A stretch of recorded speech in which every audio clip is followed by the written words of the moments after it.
সপ্ত জাতির ইতিহাস। এটা পাপাচারে লিপ্ত এক নগরীর ধ্বংসের ইতিহাস। এটা সত্য আর শুদ্ধ পথের আহ্বানকে প্রত্যাখ্যানকারীদের পরিণতির ইতিহাস। তারা ছিল এক সমৃদ্ধ জাতি। আল্লাহ তাআলা তাদেরকে দিয়েছিলেন উর্বর ভূমি আর অবারিত পানির উৎস। তাদের ছিল ফল ফসলের প্রাচুর্য। সাগরের সীমাহীন সম্পদ রাজিতেও ছিল তাদের অবাধ দখল। প্রকৃতির এই অকৃপণ দান তাদেরকে করে তুলেছিল সমৃদ্ধ, কিন্তু এই সমৃদ্ধির পর তারা নিজেদেরকে অকৃতজ্ঞ হিসেবে প্রমাণ করে। এই প্রাচুর্য তাদেরকে করে তোলে বিপথগামী। তারা তাদের প্রতিপালকের হুকুমকে প্রত্যাখ্যান করে আর পাপাচারে ডুবে যায়। তারা আচ্ছন্ন হয়ে পড়ে আমোদ প্রমোদ আর লালসার মধ্যে। উদ্দাম নৃত্য আর মদ্যপান ছিল তাদের প্রতিদিনকার অভ্যাস। তারা নগ্নতাকে আঁকড়ে ধরে আর অশ্লীলতায় মত্ত হয়ে ওঠে। তারা বিকৃত যৌনাচারে লিপ্ত হয় আর মানব ইতিহাসে প্রথমবার সমকামিতার মতো অশুদ্ধ চর্চার দৃষ্টান্ত স্থাপন করে।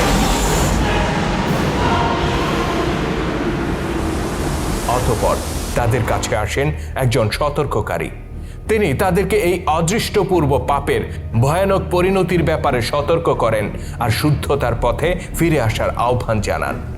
তিনি তার সম্প্রদায়কে বলেন, তোমরা এমন এক পাপাচারে লিপ্ত হয়েছ যা আর কোনো জাতি কখনো করেনি। সুতরাং আমি আশঙ্কা করছি তোমাদের উপর আপতিত হবে এমন এক শাস্তি যা ইতিপূর্বে আর কোনো জাতির উপর আপতিত হয়নি। হে আমার সম্প্রদায়, আমি তোমাদের জন্য মনোনীত হয়েছি আর আদিষ্ট হয়েছি তোমাদেরকে সতর্ক করার জন্য। আমার এই আহ্বানের বিনিময়ে আমি তোমাদের নিকট কোনো প্রতিদান চাই না। তোমরা কি আমার এই আহ্বানকে গ্রহণ করবে না? তোমরা কি সেই মহান সত্তাকে ভয় করবে না, যিনি ঊর্ধ্ব জগৎ আর নিম্ন জগতের সমস্ত কিছুর উপর মহাপ্রতাপশালী আর যিনি সীমা লঙ্ঘনকারীদের দমনের ব্যাপারে অতি কঠোর? অভিশপ্ত জাতি আল্লাহ নবীর এই আহ্বানকে সহাস্যে প্রত্যাখ্যান করে। তারা তার সতর্ক বার্তাকে বৃদ্ধাঙ্গুলি দেখিয়ে বলে, আমরা তোমার কাল্পনিক শাস্তির ব্যাপারে বিচলিত নই।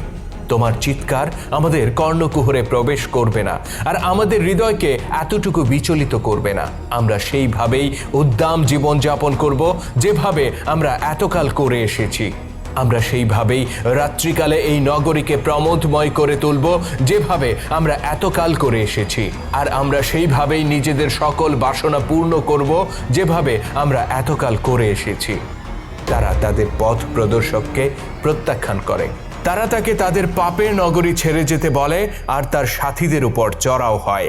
আর এভাবে তারা অবাধ্যতার সমস্ত সীমা ছাড়িয়ে যায়। অতঃপর আল্লাহ তাআলা তাদেরকে পাওনা বুঝিয়ে দেওয়ার সিদ্ধান্ত নেন। তাদের উপর আপতিত করেন এমন এক শাস্তি যা ছিল তাদেরই দুই হাতের উপার্জন। এক প্রভাতে যখন তারা গভীর নিদ্রায় আচ্ছন্ন ছিল, তখন সবার অলক্ষ্যে আকাশ থেকে নেমে আসে এক প্রজ্বলিত অগ্নিকুণ্ড, আর তা প্রচণ্ড গতিতে আছড়ে পড়ে তাদের পাপের নগরীতে। এক নিমিষে তা ধ্বংস করে দেয় সেই সমৃদ্ধ শহর যার প্রতিটি ইট আর পাথরের সাথে মিশেছিল কলঙ্ক আর পাপাচার।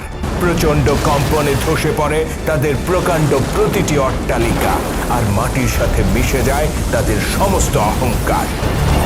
আল্লাহ তাআলা সেদিন কেবল রক্ষা করেছিলেন তার বিশ্বাসী বান্দাদেরকে, আর পাথরে পরিণত করেছিলেন অবিশ্বাসীদেরকে, যদিও তারা ছিল নবী পরিবারের সদস্য।